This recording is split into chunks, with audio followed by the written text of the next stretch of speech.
Everyone doesn't deserve access to you. You can always protect your spirit. Welcome to Soulful Journey.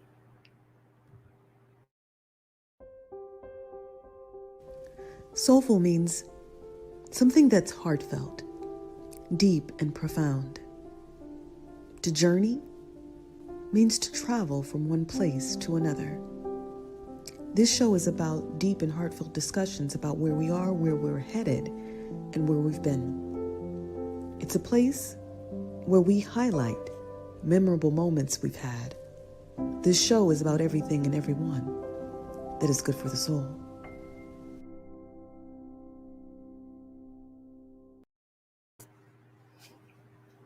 Hello and welcome to another edition of Soulful Journey. Hi, I'm your host, Venus Jones, and I'm an author, educator, and poet. And I always like to begin this show by focusing on our breath. Today we'll be talking to all of you empaths, visionaries, and coaches, and all of the people who are good for the soul. We're going to be talking about how do we protect our spirit today. Later on, we'll be joined by Uriel. He's protecting the spirit of his family a little bit. I mean, we got an emergency call right before this, so things happen. So I hope he joins us, but if not, I know how to handle it on my own, right? But today, I just want to talk about spirit, and I want to talk about spirit because I had a great question from a friend who wanted me to dive a little bit deeper from last show when we were just talking about how to befriend an empath. So, but first, let's just take a deep breath together because you hold me responsible for at least taking one good deep breath every week. And we like to do it together on this show. So we can take 1 minute.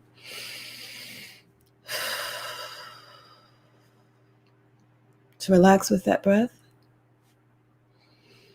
Feel yourself breathing in and feel yourself breathing out. Without trying to control your pattern of breathing, relax your shoulders.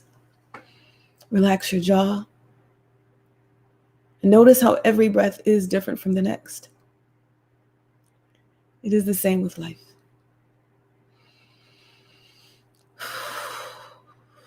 Ever changing, ever evolving.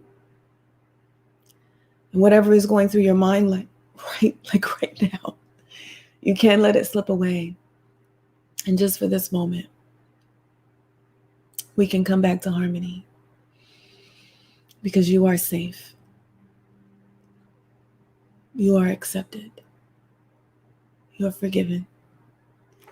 And you are loved. All right. So thank you again for joining me. I got on my little rose crown, right? We're going to talk about some ways to protect the spirit today. And one of those ways is to what you wear. If you're feeling low energy, one of the things that I like to do is to dress up. I put on my party earrings. I put on my crown, and crowns can be show up in different ways. I want to share like 3 tips for you, right? Actually, but I'm going to get into that first. I'm going to try to stick to format because usually after we take a breath, I owe you a poem or something like that. So we're going to talk about a little bit about crowns, head wraps, and we're going to talk about nature a little bit, and we're going to talk about just knowing when to say when. But first, speaking of nature, one of the things that I like to do when I'm seeking to protect my energy and my spirit as an empath is I like to visit nature. I like to go outside and just observe. So one of the things that I've done in the past is just that, and I have a book that I've been working on for 11 years. Years, so it's going to be epic. But in that book, I'm going to read a selection from it, and this one is called "For Earth and Heaven's Sake." Mr. Rain Cloud, met Mr. Evergreen when his leaves were waving high. You feel both grumpy and gray, attempting to just walk on by. When two bees create a buzz and make you stand very still, your arms are statuesque. You've heard some sting to kill.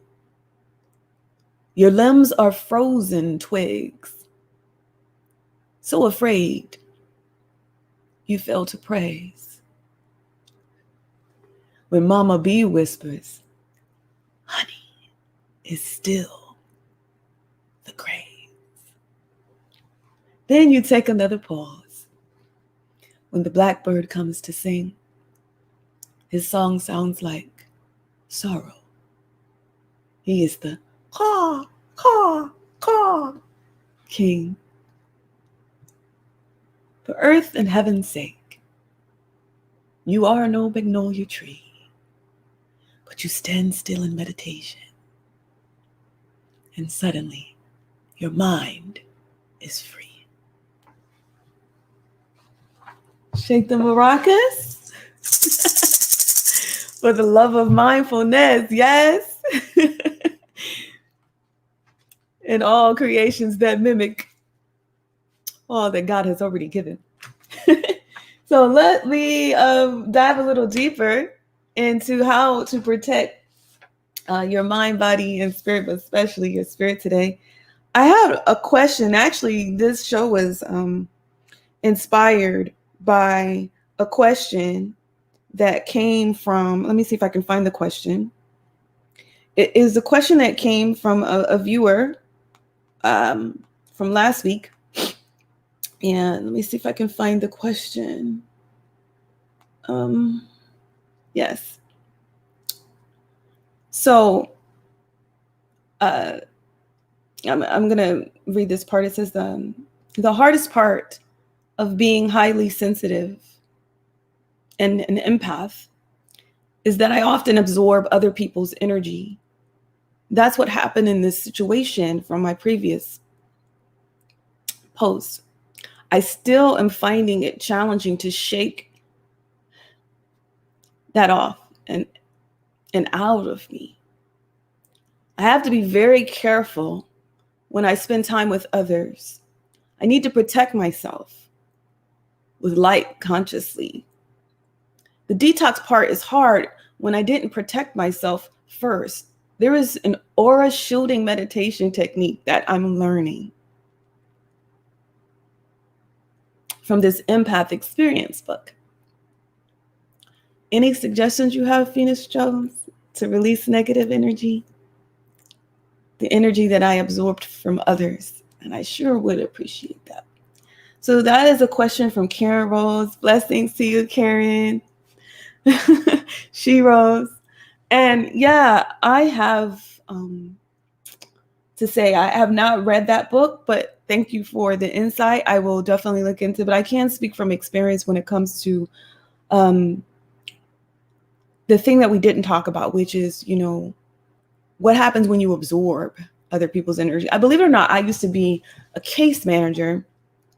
And I remember people telling me to wipe my feet at the door. They said, Venus, if you could just wipe your feet at the door, meaning like at my own front door, like to leave all of the issues and the struggle behind, and it may not even be my struggle, but sometimes as an empath and caregivers and those of us who work with sometimes people who are really, really going through it, you can absorb all of that because you're a highly sensitive person and you're a person who really, really cares, and God bless you for it. But that can be dangerous to your spirit. So wiping my feet at the door, it wasn't always working. So that technique didn't work for me. But another way to protect my energy was that did work for me was when someone told me to visualize. And so I started to visualize pretty much just walking in to a situation and just if it was a room or, believe it or not, everybody doesn't like me. you believe it? Yes. Some people don't like me, and sometimes I saw this one quote that said, sometimes you irritate some people's demons with your smile. If you're always smiling, or you come in smiling when they may not know how to smile yet, and I get that. But sometimes you have to visualize and send them love and energy from afar, and that was something that I chose to do, to pivot and shift energy, and that really worked for me, because I felt like sometimes the people who were the grumpiest, kind of like I was in that "For Earth and Heaven's Sake" poem, where I forgot to take a breath, and I'm even mad at nature, right? So, but when you are in that state, you can see it as you against the world, but that's a mindset.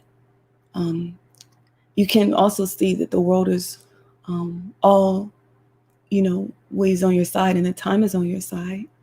It's a way of thinking. We choose our thoughts. Sometimes they just are habits, though, and they just download. So being mindful and visualizing love for the least of these, and for the least among us, those who are the weakest, or maybe not feeling as strong right now.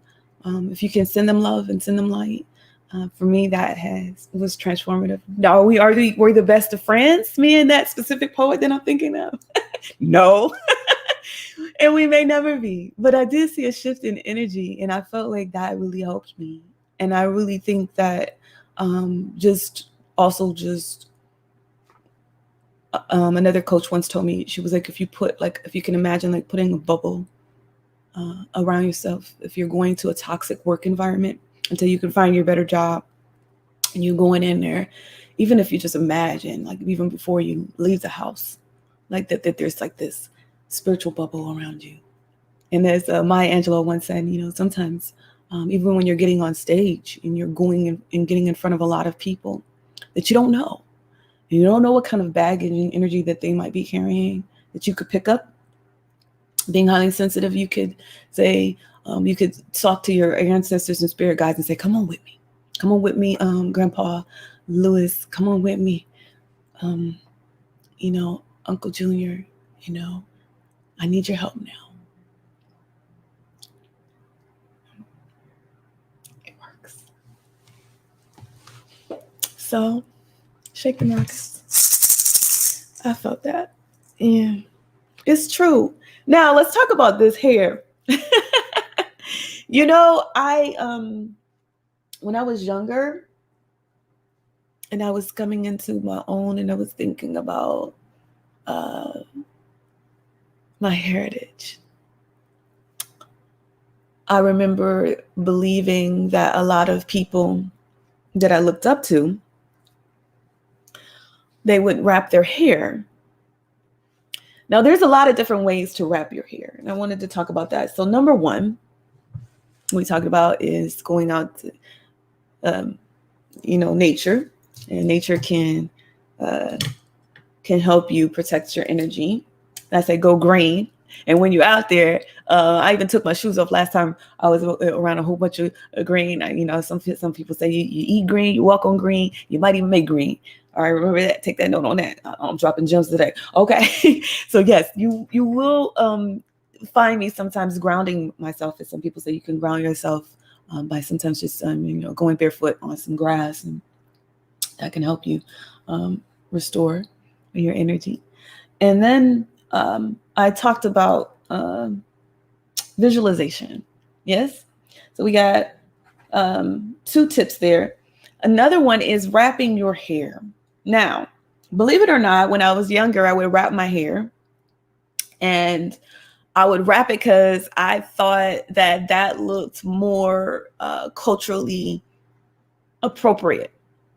But I learned over the years that sometimes just because someone is wearing natural hair, or even if they wrap their hair, it does not mean you know much about that person. It just means that their hair is wrapped. In some spiritual traditions, where there would be Judaism, Islam, a lot of people think, I know some people thought, oh, is she Muslim? Is she Islam? Is she Muslim? That part too, right? So, but I don't practice Islam, but I have a lot of friends who do. But Islam is not the only people that wrap their hair. Some Kundalini yoga practitioners wrap their hair, and I just like the look of it sometimes. I also think that Erykah Badu just had a bad do one day, and she was like, "Let me wrap up this bad do." And I remember when I was, you know, really loving her work, and I still do. That was something else, another person I was thinking of. But head wraps also can come in the form, believe it or not, of protecting your energy, and it's a way, especially if you do it intentionally, to protect your ends, as they say. You can even wear like a piece like this, or like something that might make you feel that you have a little just more protection on the top of your head. You can look deeper into that, but that's another thing. So I say head wraps are another way to protect yourself. Now, the other thing I wanted to talk about is what you may have to do, and that is to take time for yourself, right? Especially after like a big, maybe you had like a huge speaking engagement, or you were in front of a lot of people, or maybe it was that person, if I'm going back to Karen's post, where you just had, like, it could be a family member where you feel like, wow, this person is, some people can drain your energy, especially if you are an empathic person, and they want to be around your healing vibes, but you don't have to pick up the phone.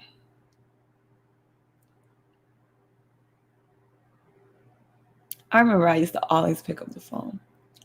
No matter who it was, knowing good and well, I wasn't always ready for the conversation either.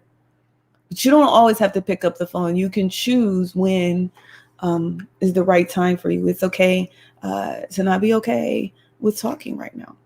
And it's actually wise to have enough time and know that it's the right time to talk, because you've already put on your spiritual armor, if you know what I mean.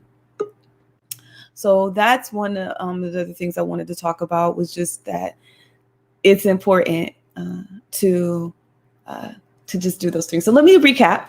We talked about if you want to protect your spiritual energy, all you empaths, you have to go green sometimes. You have to put on a head wrap if you need to. Sometimes it could be a hat, even your favorite hat. And then you could also take time for yourself. I think it's really important to take time for yourself.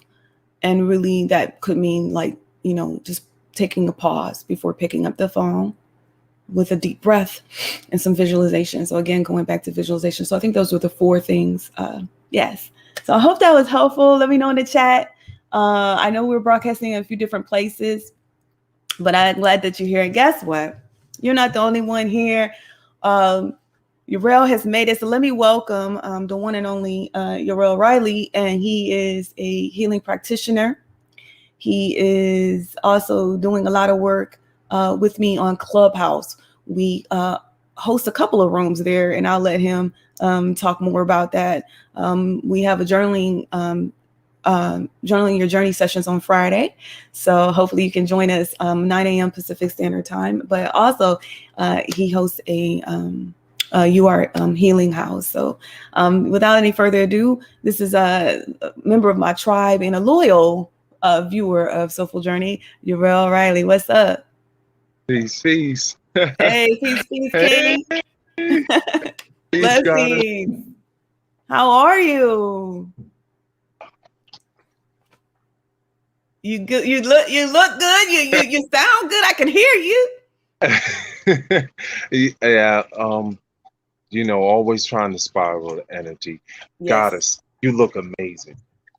And I love your earrings. I love your headdress. Amazing. This is about you. We need to understand just a little bit more, just a little bit more Just a about little how bit more. Okay. powerful. Yeah, because a lot of the world doesn't get to understand the pathways that are before them.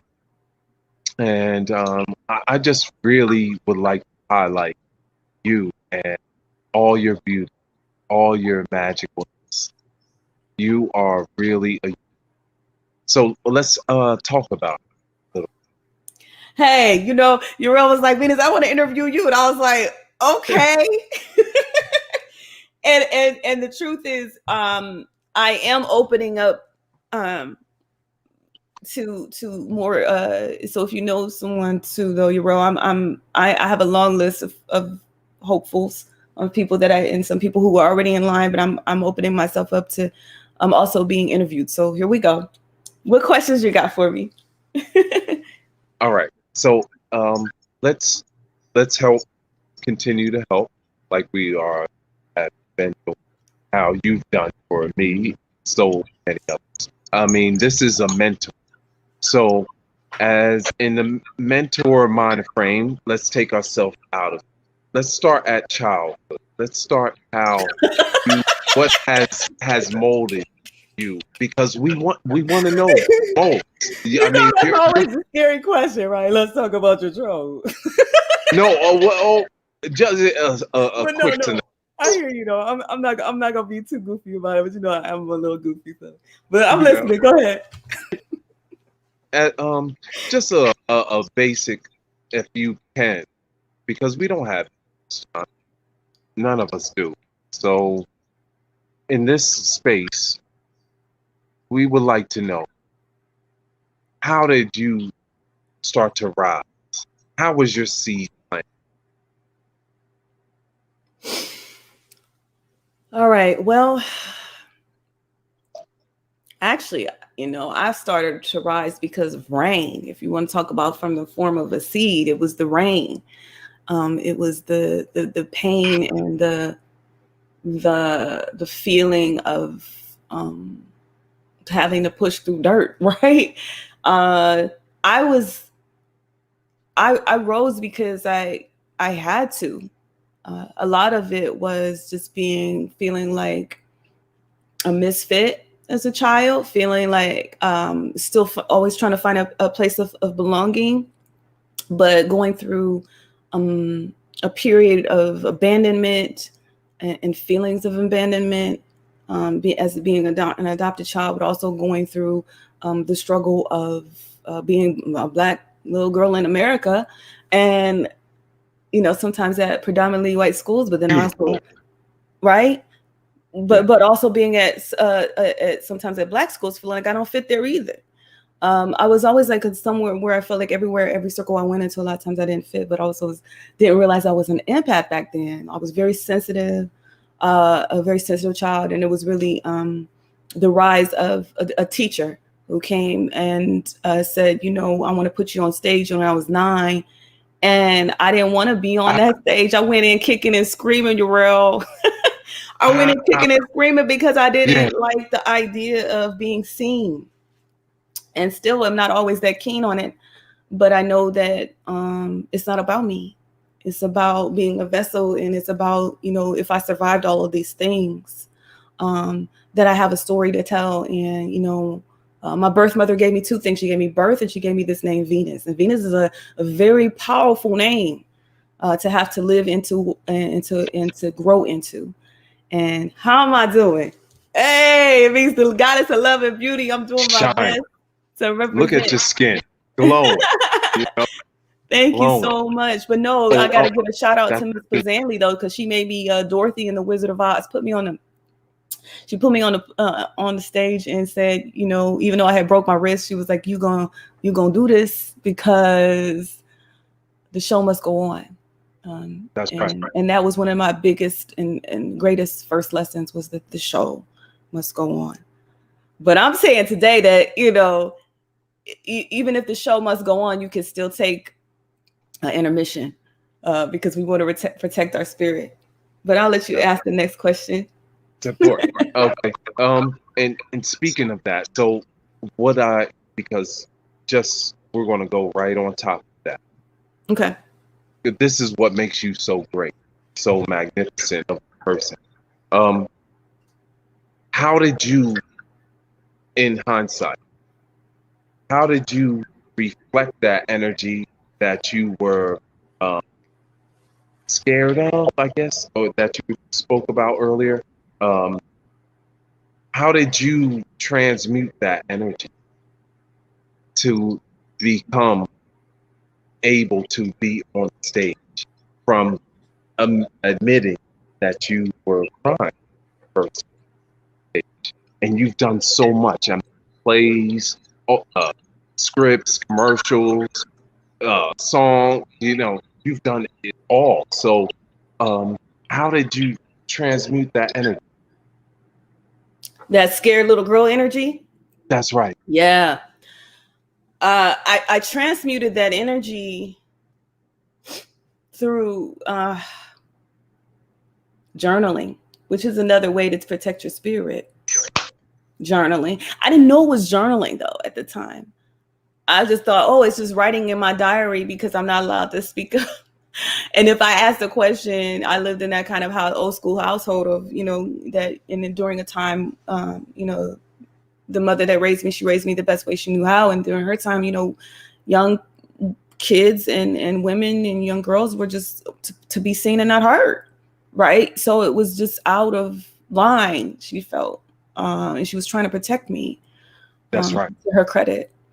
But I was always inquisitive and curious and wanting to have a dialogue versus a debate. But for her, it seemed like a debate.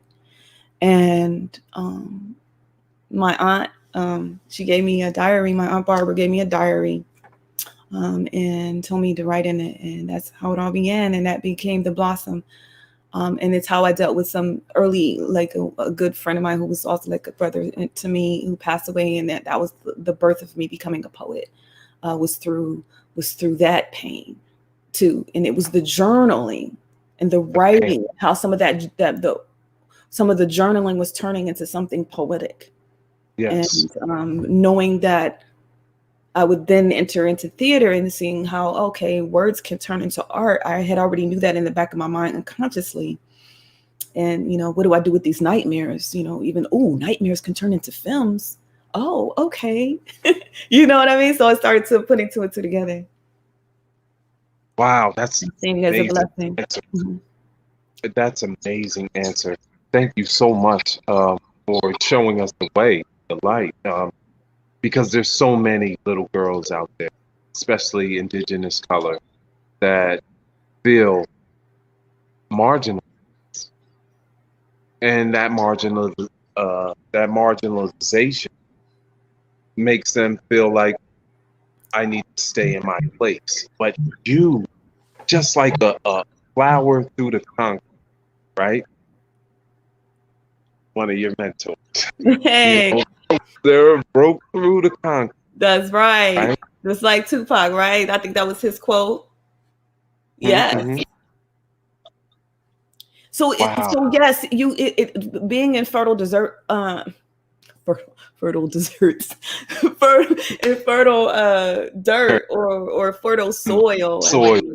It can make you grow faster and maybe grow taller and and reach higher places, but you can still grow depending on, no matter where you are, if you have a healthy seed that you're focusing on. And I guess I focused on the fact that these teachers who were telling me that they saw something in me, and I believed it.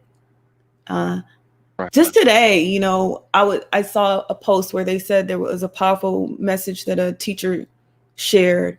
She was teaching about the witch trials. Do you remember when they would do these witch hunts in America? Mm. And she divided the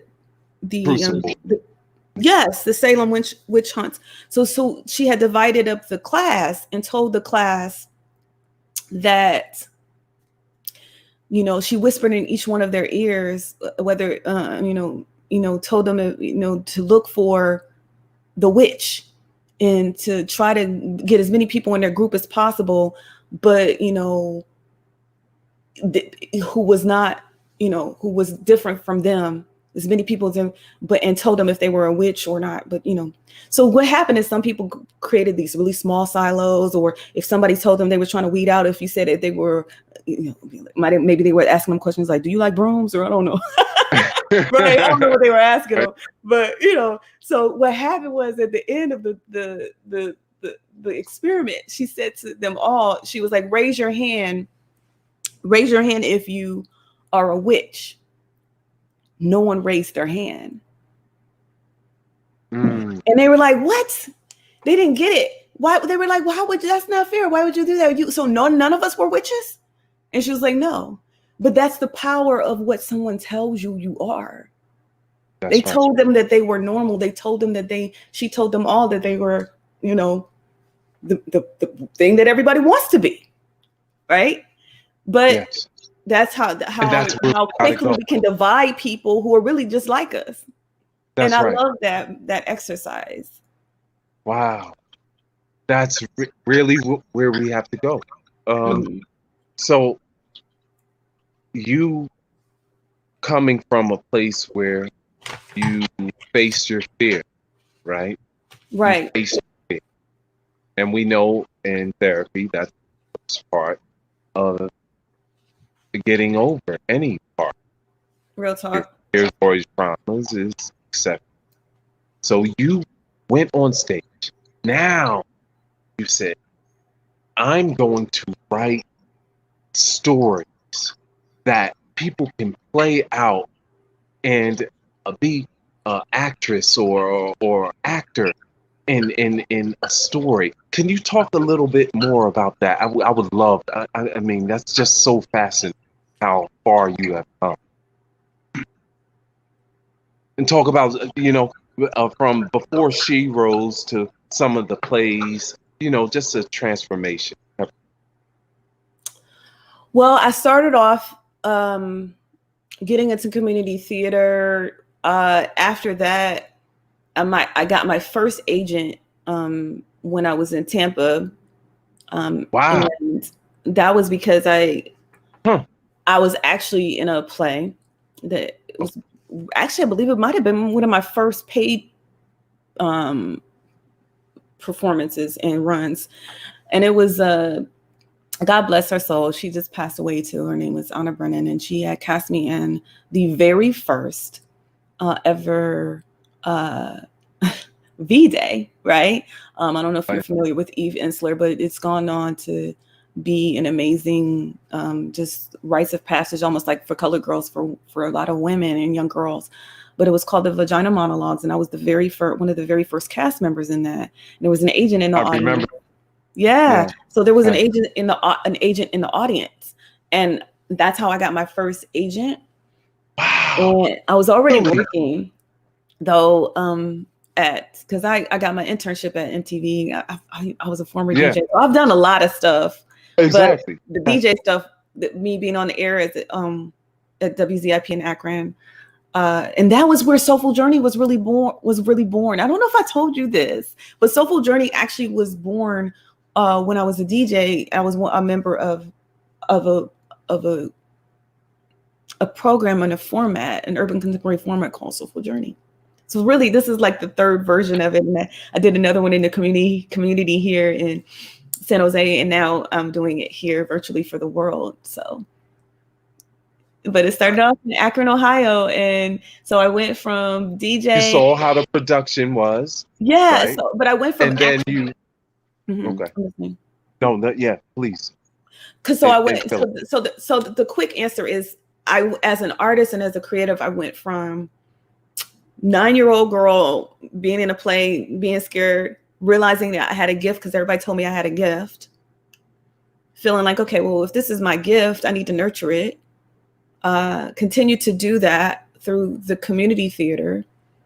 Coming out of that and realizing, oh, I must have a gift with words because I got awarded as a DJ in my undergrad at University of Akron, which is one of the top radio places in the world for In Ohio. right, for radio That's stations. Yeah, uh, and then for college stations, and then moving on from there to doing pay work as in theater, and then landing an agent. The theater turned into films and commercials, and then after that, I got tired of speaking other people's words, and I wanted to write my own words. And so I continued to dabble in doing performance poetry. Then I started winning poetry slams, because the first poetry slam I yes. ever was in, I won. The first one I Wow. was ever in, I actually won it. And I was like, oh, you gonna pay me for this? And so once again, and I didn't even want to be an actress or a model. Well, I wanted to be an actress, but kind of. But then, I mean, a lot of it was like me being a little bit more of a reluctant person. I never really liked the limelight that much, but it was, again, these are things that I've always just been good at. And even still today, my aim is to really just help people. No doubt. And I believe that Yes. We get that. the arts have helped me so much. So really, that's why a lot of people may be saying, well, why aren't you teaching people how to get into commercials or film? And I say, it's because I care a little bit more about this first. Now, if you get this right and that, because you have to be very strong here and here to be in that field, because there's a lot of rejection. And But go ahead. you thank you for explaining that process, because I, as your friend, as well as someone that cares dearly about, want you to only see an add-on that you have been, and you're showing it. That's the whole key. And the add-on, you are leading the way. It's not about just teaching. You are literally leading the way. So that brings us back to our next question. So you making it and doing theater and producing. Yeah. What did you see for your vision for producing all the content that you have done? I mean, you're just incredible with your content. So did you see it beforehand, or do you see it as you go along? So if you go to venusjones.com/store, shameless plug, not really, but but you will see I do have a lot of albums, and I think I've produced like maybe 9 creative projects. I kind of stopped counting here, but I know, again, Wow. it's all relative. But the point is that each project was seen in my mind's eye first, of course, right? You have to see it to believe it. You have to see it first. The first project that I created was Venus to Earth, and that came out in 2003. Wow. And I created that album. And when I saw it, I first saw it because I was the resident poet, I believe, at WMNF at the time. And a lot of people kept asking me, are you going to do an album, or are you going to do something? And I said, well, maybe, and I was working with Jim Beckwith. If he ever watches this one day, oh my gosh, amazing. I was doing theater with them at the Tampa Bay Performing Arts Center at one time, and we were all like Fred Johnson, who's an amazing healer too. He heals people with voice, with and all of them. I was just like around a lot of these artists who were musicians, and one of them happened to be Jim, and he had a studio, and he too was asking me, "Are you going to do something with these poems that people love?" And that was, so again, people speak life. You got to get around people who speak life. You gotta find, and if you can't find them, then tune into this show, because we're gonna bring them to you, okay? Because if you're around people like that, they're gonna push you and challenge you, and that's what was being done at the time. I was being challenged, and but also just it did help that I had the book was a little tougher. Yeah. but I put it out. Like, it's kind of like when you put one of the tricks, I think, is to put something on your calendar first and put Nice. it. Nothing motivates me like deadlines, and put it and say that I'm going to have this done by this. What I did with the book She Rose, which came out in 2006, I scheduled a library autograph signing of the books before the book was even done. And so I had to get it done. It was just like, you know what I mean? Mhm, And mhm. yeah, that's thanks to Phil Kavanaugh, who God bless his soul. He was a huge Venus Jones fan, and I don't even know how he came across my work, but because he wasn't even in the same county I was in. I remember my husband and I, Steve, we traveled to that library, and that was where the first readings of She Rose was read. And it was, so when they say hot off the Wow. press, it was really hot off the press. I mean, because Wow. even the flyer that they made was not the same cover of my book at the time, but I still showed up and we made it happen. Oh But man. sometimes that's important. It's Can important you, to the yeah, vision. take us Right. deeper into that, if you don't mind? Can you take us just a little bit deeper into that And whole process? Yes. the process of visualizing the book, or the process of being A lot. afraid, Yeah. being like, what have I done? That part Well, where you're like, well, oh my just gosh, what have I done? in, yeah, that realm. Well, what happens Because is a all this. lot of people, the reason why, all right, I'm going to just explain just really quick. I can say I've won a championship, game. Uh-huh. I can take someone into that arena, but they've never done it. They never played Yeah. football or basketball. Take us into that arena of producing that type of art that can be acknowledged on that level.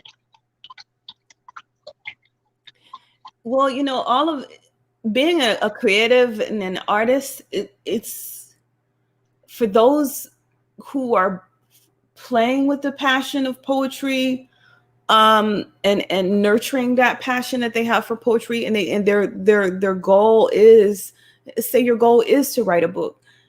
There's a level of tenacity and a level of, even before this show tonight, I'm in good spirit right now, and I knew I would be, but the mind was telling me, no, you need to go get more rest. And to my credit, because I don't want to be a hypocrite, I did get some rest. I did take a power nap, but I still need more rest. But the point is that there's some people who say, you can sleep when you're dead. And I have to admit, I got a little bit of that in me, where I'm like, always, again, because I experienced death, and death did something to me, to lose someone at the age of 14, when he was only 16. It did something to me, where some people would be like, they just give up on life. Or for me, it made me a little bit more like the Energizer Bunny, like feeling like the time is always running out. So part of it is, again, a mindset that get this done. And my mom had just passed right before my book came. So it was, again, the pain, going back to the full circle question, is what produces a bloom? It's the Yes. rain. A lot of times it is the rain. So when people tell me, yeah, but Ah, I'm not going, but I'm struggling, but so was I. I don't look like what I've been through. Okay. I was struggling too, but I chose to take that pain. And all of those people who told me I wasn't going to be, because I'm only telling you people I only focused on the people who told me I was going to be about something. I'm not talking about, family members and teachers who said I wasn't. I that's it. took That's it the and said, pit. I want to prove them You wrong. And both. people who say, what are you doing? You can't produce that book. And well, why would you do that? What you can? So even though I'm kind of thinking it too, I'm like, what have I done? But at the same time, there's this other voice, because I am a Gemini though. There's this other voice that's like, I'm Venus Jones. I got this. And knowing that I have to, I guess I am one of those people who are as Van Jones would say, it's a little bit of survivor's guilt too. It's like, I'm still here. So yes, I do have this and I will get this done. Why? For my mom, for Ricky, for all of the people who couldn't make a book, even though they wanted to too. So I'm still here to get it done. Right? So I don't know how much time I have, but while I'm here, I'm going to get it done. Right? That's Get it done. That's right. You're doing it. I mean, she rose alone. Yeah. So thank you, yeah, for supporting. And I don't want to, this show is going a little longer, and that's okay. I try to go no longer than an hour with these shows, and I have to admit I don't like talking about myself too much, but at the same time, I realize that I just want to say thank you, because I realize that telling my story is time. It's time to tell more of my story. Because it also builds trust, because some people just don't know, how when Jill Scott came out, her first album was like, who is Jill Scott? Because that's what everybody knows. Most people know who Jill Scott is now, right? I got to see it in being made in Sony Music, actually. Yeah. Before and she's a poet too, right? Yeah, it had the lyrics in it. Mm-hmm. So I was reading when we were making it at Sony Music in Pittman, New Jersey. And oh, so you saw you actually saw the beginnings of her. Lauryn Hill as well. That's Lauryn Hill as well. A bunch of them. Anyway. Yeah, that's cool. That's really cool. Before it even came, so I would see albums that never came as well. And I would have. Yeah. Anyway, but you are such amazing, beautiful sight, epic voice, and I just thank you so much for getting us up to maybe 2006. Hey, yeah, I gotta catch everybody up to what all has been done, and then that Kwanzaa album. Wow, we got an app. How many poets with a mobile app that's been downloaded in 90 countries, right? Well, it's probably more than that now, but say that. Shout out to Steve who helped me make that happen, and that's my husband, and just even collabs like that. And the collab I did with John Hurst, who helped me create the album. Oh man, you don't want to know what we went through. Because it seems like when you get focused on a goal, sometimes all kinds of obstacles come your way as a creative, just to see how tenacious. It's almost like the gods are laughing at you, like, yo, you got this for real? You got this? It's like, okay, well, what about this little swerve? And sometimes those things happen. I mean, even tonight, like your daughter calls right before, right? You feel like, right? Yeah. School starts tomorrow in Florida. Yeah. And so I told the people before you came on, I was like, he may come, he may not. But again, going back to what my teacher told me, show must go on. We keep going. And it's something, you might lose half of the tracks, which is what happened when I was creating the Kwanzaa album. We had created half of our tracks. We lost them. I don't know. We don't know what happened. It was just crazy, but we were like, nope, let's start over. We'll just keep going, because this is bigger than us. Wow. Yeah. You have to really see that vision and be married to it, committed to it, to get it done. Because it's not easy creating a book. If so, everybody would have one. But that's right. It's not easy. Thank you so much. Are there any just last tips before we I'll let you do your outro? But are there any last tips that you give to so that they can go and just pour into you a little bit more? That's what we really would like, is the people pour into you a little bit more. Give them a tip of how they can produce their own book. And then I'm going to leave out. And I love it. Appreciate you. A salute to your husband as well. Stand by your side. Blessing. So how can you pour into me is just watch the show, tell someone about the show, Soulful Journey. We are growing. Find ways to be supportive. If you need reminders, again, giving it a thumbs up, placing a comment below. uh, and we and it really does make it. I'm next level. We're coming on about a year now. We did take a break and a hiatus. This is probably the 23rd or the 24th episode, so that's not a lot. I mean, there's some people don't have strong growth until like the 1,000, episode. So I have to be tenacious with this too. But what keeps me going is your comments, your love, your patronage. I have a Patreon. Just knowing that all the volunteer hours that I put into like coming up with comment or coming up with material to bring to you, poems and thinking about quotes, and all of that is time. But if you want to give me an offering of some little bit of financial love, that helps. Even just at $1 a month, you can become a patron, and make me feel even more support, because being an artist is loved, but people love artists. They know that art changes the life of an individual, yet and still we don't always support our artists as much as we should or could. And that's me included, and I'm considered one of the more supported artists. So, but at the same time, it's work. It's work. And the restorative thing to do is to take a break sometimes. Yet and still I'm still here because it's bigger than me. Even this is bigger than me. And I know that. And if you know my heart and you know that you can become a patron today, you can go to venusjones.com. You can subscribe. It would mean the world to me just for you to subscribe to my email list, so that if one of those social medias shut down, or even where the platform I'm going through here, you still got me at venusjones.com, and you are going to be the first to know when I drop when and where the light enters you. So someone in the chat says, nice session. I enjoyed your story and your beautiful godly poetry. I love artists. Oh, I don't know who that is. It just says Facebook user. So make sure you put your title in here, who you are, because sometimes when we're broadcasting in different places, we don't always know.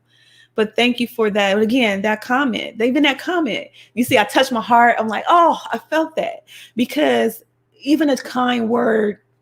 I was memorizing another poem that I'm working on called, because my next documentary, because I got a documentary coming out called Revolutionary Healing. It'll be released in February. But if you become a Patreon today, you'll have access to some of the behind the scenes recordings that ended up on the editing floor. But I will make sure that those people who are showing a little bit of monetary love, and make sure you guys get some things that other people can't see. And so I have to say, becoming a patron helps. But even like I said, if you just give me a thumbs up and a kind word, your kindness is remembered and praised. So. And we're serving the people every Friday too, and on Monday sometimes too on Clubhouse. So you want to tell them a little bit about what we're doing on Clubhouse and how they can follow you, Uriel? For those who don't know, I need y'all to go back and look at one of the earlier Soulful Journey episodes, because he is actually a former Soulful Journey guest too. There we go. Yes, please make sure you come in Fridays, 9 a.m. at Soulful Journey House. And make sure you subscribe to that house. We get the most amazing prompts from Goddess Venus, and it allows us to be inspired one another. And that's what I use it for. I love to write. You love to write? Every Monday is the Your Healing for Life Clubhouse, and that's at 6 p.m. Pacific. So you come in and get some healing tips. Yeah, some self-healing. And again, Uriel is internationally known for the things he does with diaphragmatic breathing, and how he has helped so many athletes, really heal. And he's sharing some gems with the community, and we are really attracting a tribe. So the next session that I do, or next episode of Soulful Journey, I really want to talk about building your tribe, and uh, especially as empaths. Like, we really need to talk about it, that too, because it has been not as easy. Because again, that's why we did the last episode was how to befriend an empath. It's not always easy when we can feel different things. But at the same time, we all want to attract our people, and I want to talk a little bit more about that. So that's what I'm thinking about for the next episode. And if you are interested in being a Soulful Journey guest, go to venusjones.com, click on contact me or book me, and you'll find a link to my my calendar, and just get on my calendar too, and let's talk, and I can see and talk about something you're celebrating maybe, and if people have told you that you are good for the soul, or if they said something to you like, you know what, I love your spirit, you are definitely somebody that's supposed to be on this show. So I don't know what else to say. I love you guys. I appreciate you for allowing me to give people insight on you. I'm going to leave. Love your outro, so I just enjoy. Okay. Well, this has been a Blessings, joy. God. This has been a joy. Thank you so much for asking and showing interest in a little bit more about the makings of me. So there'll We be just more. started. Remember, that's just started. That's part Just one. start. We're just getting started. So again, going back to the recap. Thank you, Uriel, and I'm gonna say goodbye for now. So recapping again, this has been a show about how to take care of your spirit, as well as how I've gotten to where I am, because Uriel wanted to interview me. So again, remember to do what's best for you, and remember that you have the everything that you need right here, with the power of the breath, and the power of the pen with journaling. You got visualization. You have you're going green, and you got your crowns. Yes, so many different tools. I hope this has been helpful for you. If this has been, let me know again in the chat, or leave a comment on YouTube or Facebook, and join the Facebook the Soulful Journey Facebook group too. So everything is in my link tree, found on Twitter, as well as in Instagram at Venus Love Jones. And you should know that I am just grateful that you are here. You could be anywhere and you chose to tune in. So I'm giving so much thanks. And until next time, keep looking up and keep looking out, because when we do, there's a lot less fear and a lot less doubt. Oh.